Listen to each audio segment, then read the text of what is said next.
The Western pro-life movement cares about protecting young mothers and their children from harm. But historically, that's also what the law is designed to do. Will those laws be restored? Yes, they will. And we will show you how. On this edition of Life Matters, our host Brian Johnston has been a teacher at every academic level. As is so often the case with teachers, he has also coached. Many on the California pro-life team call him the Life Coach. Today, you'll find out why on Life Matters. And now here's our host, Brian Johnston. Welcome back to Life Matters. We're your program on the right to life and what it really is. You know, a lot of people think we should be talking about babies in every program. A lot of people think we should be talking about pregnancy. And we've done that before. But you know something?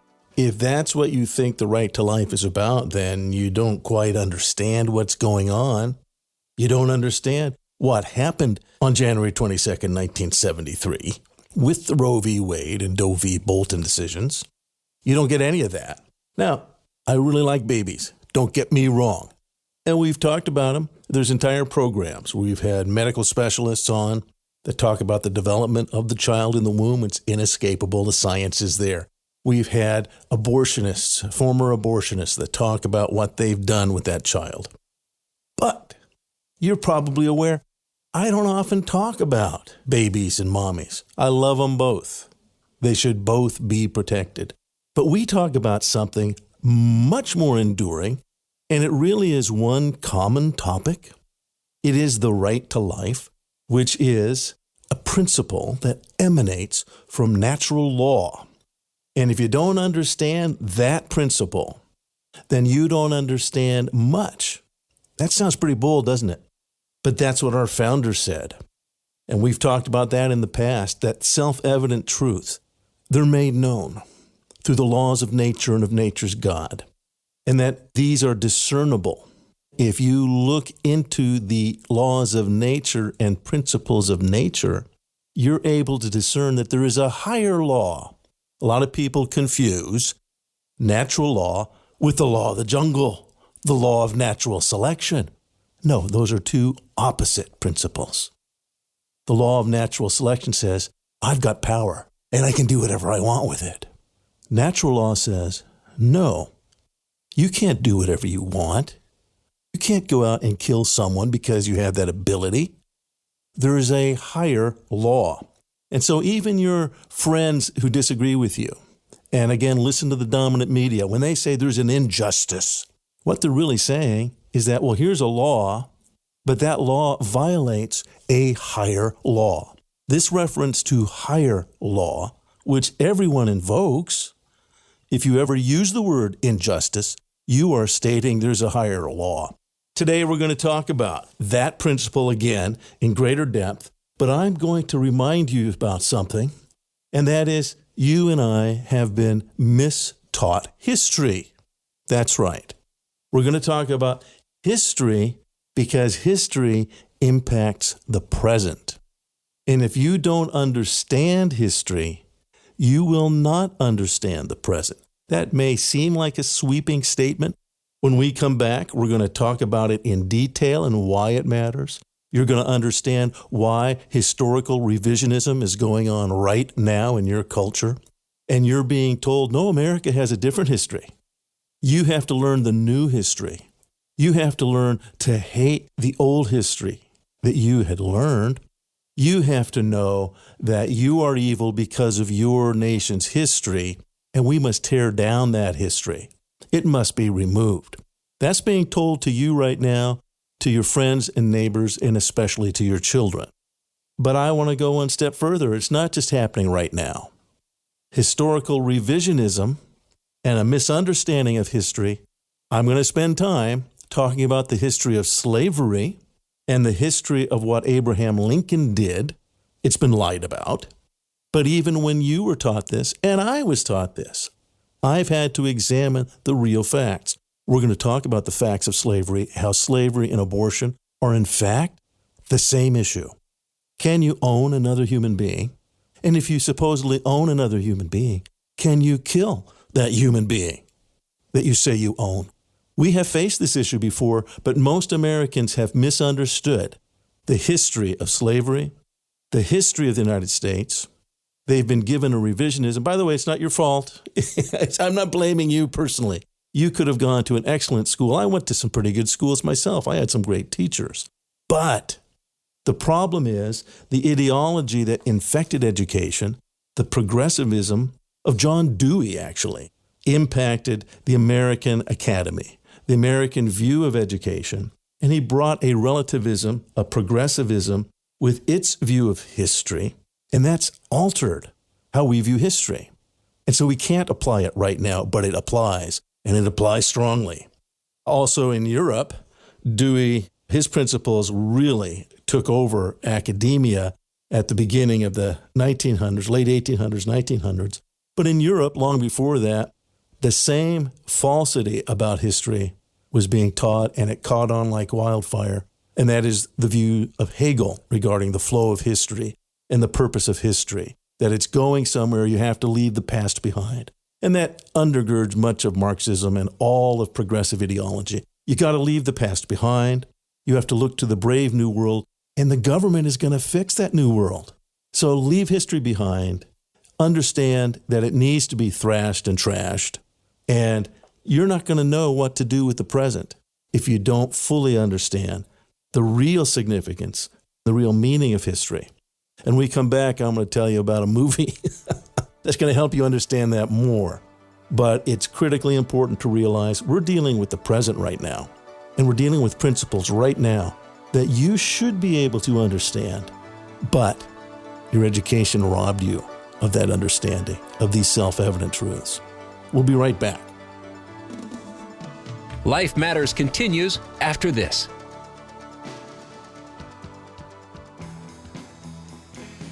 Well, now we have a special opportunity for Life Matters listeners wherever you are. You can be on the air. That's right. If you have a question for Life Matters, we have a special way for you to ask that question.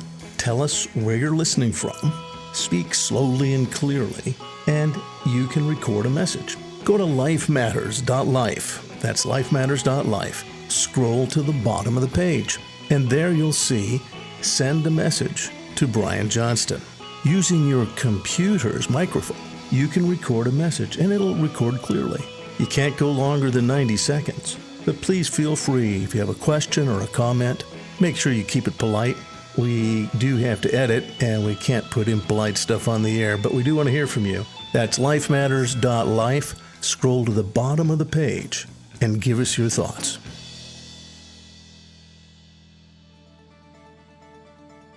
And now back to more Life Matters with Brian Johnston. Welcome back to Life Matters.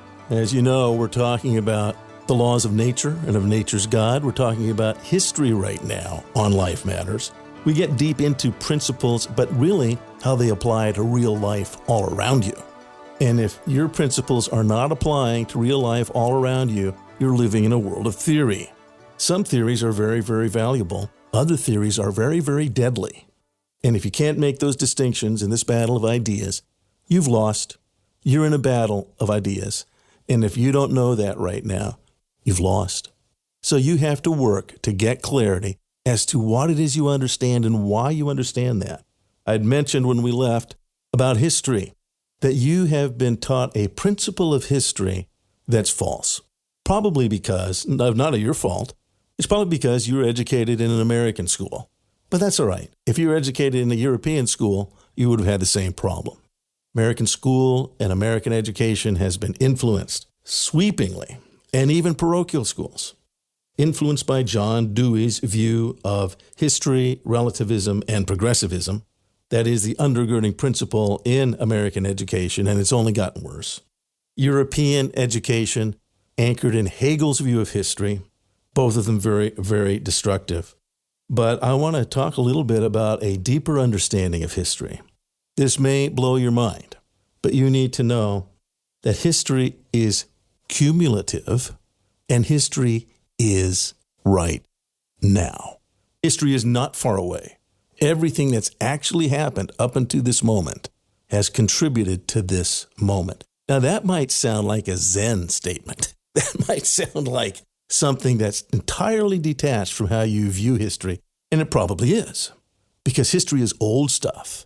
long ago. That was then. This is now. And so we have to leave that behind. Wrong. I was very inspired by the Spielberg movie Amistad. And by the way, we're going to talk further about the slavery issue, but the Amistad was a Spanish slave ship that came ashore in New York in 1839. There was a slave revolt on the ship of the Mende tribesmen that had been sold into slavery by another African tribe.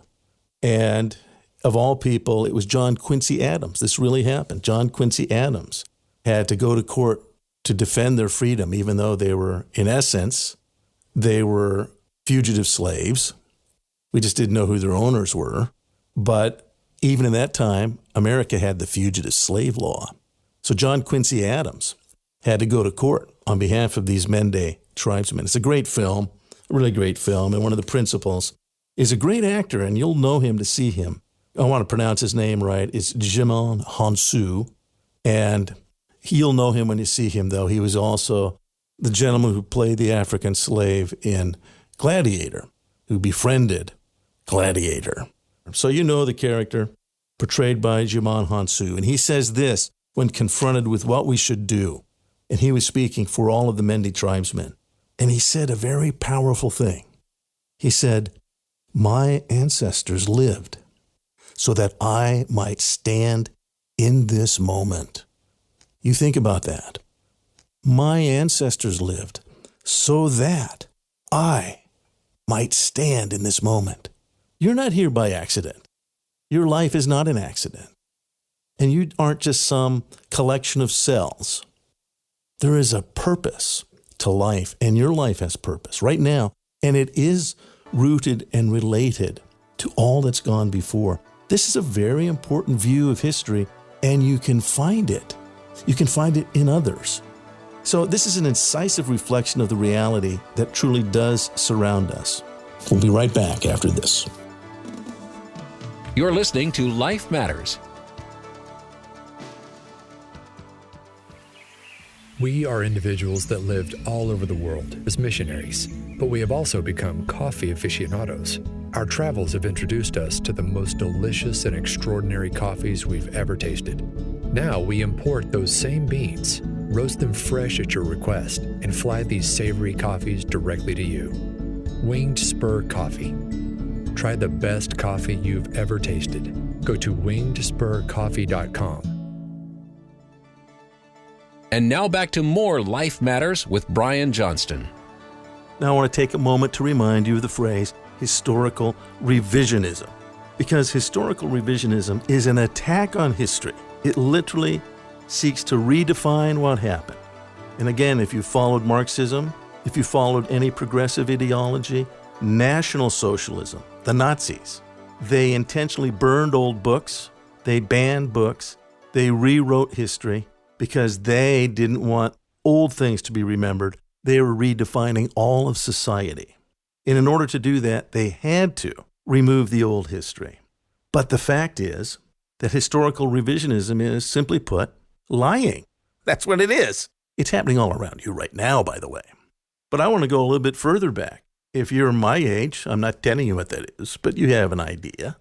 If you were educated anytime, in the 50s, 60s, 70s, 80s, 90s, in the 2000s, unless you had an extraordinary education, you were taught certain things about the issue of slavery, about the Civil War, about how we ended slavery, and about what the issues were at hand.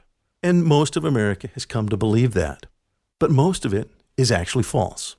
I'm going to spend a little time right now because it's really important if you're going to understand Roe versus Wade.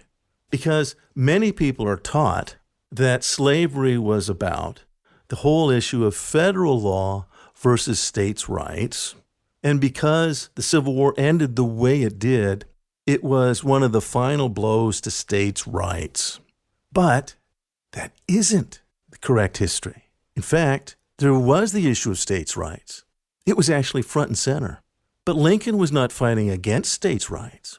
Abraham Lincoln was fighting for the rights of free states to protect the lives of those within their borders. And that was being denied.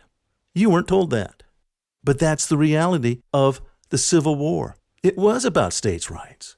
But the South was breaking those states' rights obligations and expanding slavery into the free states.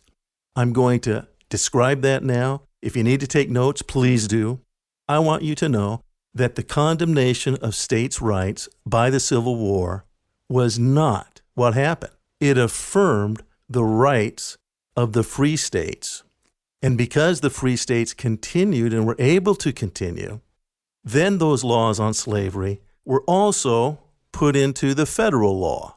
But it did not dismiss states' rights, because states' rights are an essential principle of the United States of America, and most Americans don't know what that means.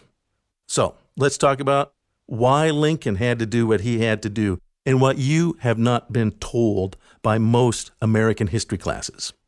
I want to remind you that Roe versus Wade, most of you know this, it struck down the existing laws of all the several states that were protecting babies. There were existing laws. And Roe versus Wade said, nope, you can't protect those babies. But it also did something regarding states' rights. The U.S. Constitution said that the federal government can't mess with states' rights because the federal government is designed to give states a voice in that government, and that is in the Senate. Up until 1913, every senator was actually elected not by people, but by state legislatures. Each state legislature sent their state's senator to the United States Senate. Right now, most people have a distorted view of what the Senate is. They don't understand its purpose. And they think, well, it's just my elected representatives. No, that is not. That is not how your Constitution worked. The House of Representatives are your elected representatives, and they speak for you. You can call them. You can ask them, please do thus. Please do so. Pass this bill. Stop that bill. But the other house of Congress is not merely just an older and fatter group of congressmen. A lot of people think that. No, the purpose of the Senate is to represent the interests of each of the several states. And it's really, according to the Constitution, it's the states that call up the senator. It's the state legislatures, if you will, that say, look, California needs this law. Your state needs this law. Please pass it on behalf of your state. That the purpose of the Senate is entirely different. It's nothing in kind with the House of Representatives. It represents other legal bodies, autonomous states. They would be autonomous except they're united. And it was the Senate that united the states and gave each of these several authority jurisdictions a voice in federal jurisdiction. It is the Senate that allows the states to be united. People don't realize that. Now, what happened in 1973, the Supreme Court overturned the laws of all 50 states, but they also assumed for themselves the authority of the Senate to make new laws on a federal level for the 50 states. So, two important words. First, they abrogated, that means they canceled out, the laws of each state, and then they arrogated the authority of the Senate. That means they assumed to themselves the authority the Constitution put in the Senate. The Senate is the one that's supposed to speak for the states on the federal level. So the Supreme Court made up a new federal law to govern all the states, but that's really the authority of the Senate if you read the Constitution. Now, that arrogation of power has created great problems. There's other confusions about the Senate. You're probably aware if you've ever read the Constitution. American voters don't elect your president.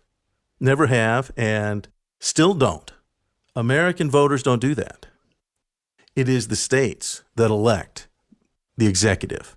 So that's part of our Constitution. Each state has a voice in electing the chief executive, the president. And that is still the case through the Electoral College. And if you recall, this just happens to be a matter of present history, that's what was supposed to take place on January the 6th, and the president of the Senate He was not acting as vice president. The president of the Senate happens to be vice president, but as president of the Senate, it's his job to confirm that each of the several states have followed the laws and procedures of their states in appointing the Electoral College. His job was to confirm that. That's written in the Constitution.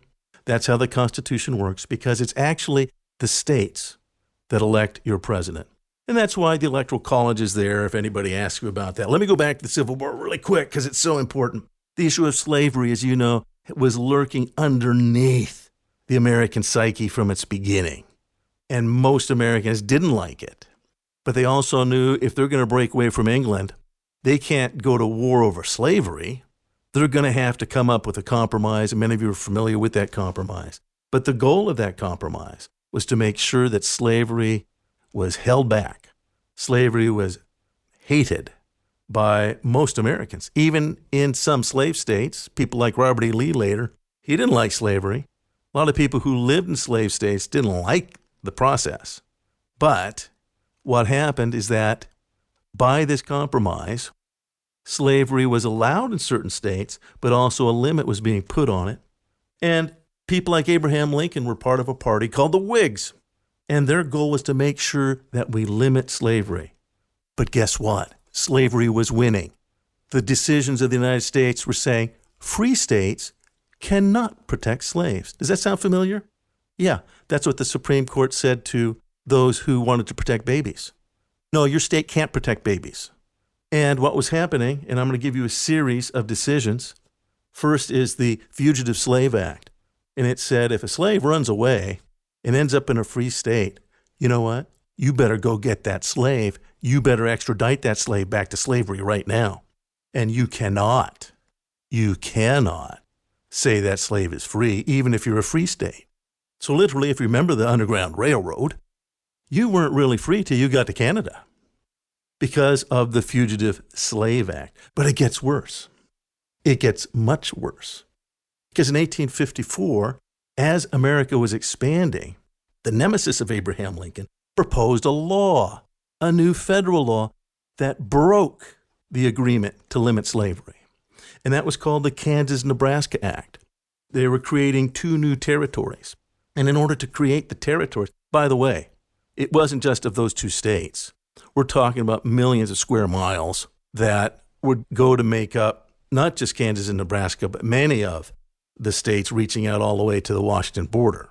And so this was a real important issue because the Kansas-Nebraska Act said, hey, the Missouri Compromise is off.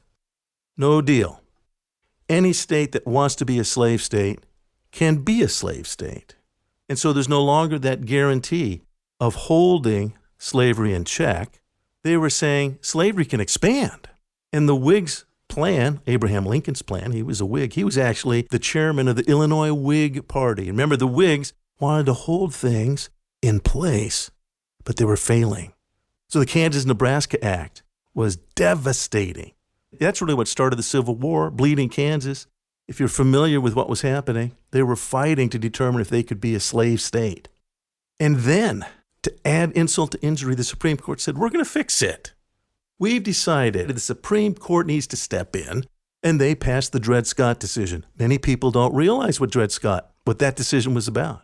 He was a slave that passed into a free state and then eventually was brought back to a slave state. He sued for his freedom because he had been in a free state.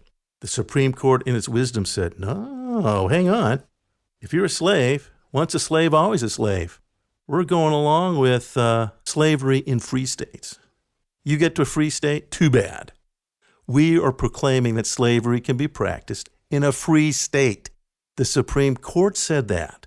So what was happening is the states' rights of free states were being stripped away.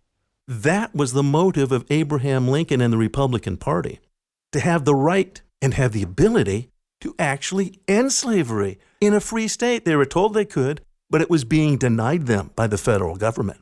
The rights of those states were being denied by the federal government at each of those legal turns. This is incredibly important because that's exactly what Roe v. Wade did. Roe v. Wade says, no, Supreme Court says abortion's going to be legal in Texas. and in Georgia. Well, no, in fact, abortions are going to be legal in all of the states. Too bad, you guys. It's exactly the same principle. And the authority and the right of the state to do their job, you know what the right of the government is to do? Is to protect the lives of those in their jurisdiction. And the free states couldn't do it. And pro-life states couldn't do it because of what the Supreme Court did. The Supreme Court abrogated the ability for the states to make law, and the Supreme Court arrogated the authority of the Senate to determine federal law. That's what happened in slavery. And as you know, you should know this, that Lincoln didn't actually free the slaves. Oh yeah, what about the Emancipation Proclamation? Please do study that. He actually decided to play their game. And he said since they had declared war in the United States, that is, the states in rebellion, he used the War Powers Act of the president to seize the assets of the warring party. And he declared, you guys are saying that you own slaves as property, and now you're going to war with the United States. I am declaring ownership of your property, the slaves, and I am declaring them freed. He could do that through the War Powers Act. He did not free the slaves, and there were slaves in 4 Union states: Delaware, Maryland, Virginia, Missouri. They still allowed slavery, but they did not break away. And so he was specific. He did not free those slaves. He only freed the slaves of the warring states because he knew we had to win as a union. And if the house is divided, you cannot stand. The problem with American history is that the slave issue was winning against the free issue, that is to say, free states, and free states could not enforce their own laws. Their states' rights had been denied. Abraham Lincoln fought for states' rights. You aren't taught that. Most historical revisionists say, oh no, the South was fighting for states' rights. Actually, they were fighting for the principle of slavery, yes, and their states, but for their states to expand it. And that's the problem. And that's what's happening in abortion. You need to understand it's the same issue. It's the right of the states to exercise their authority, to protect the innocent in their boundaries. And that now has been taken away. And the abortionists, you need to know, are seeking to expand that at every turn right now. It's not far away. Please understand, as the Minde tribesman said, your ancestors existed so that I might stand, you might stand in this moment. Life Matters is a production of the California Pro-Life Council, the state affiliate of National Right to Life.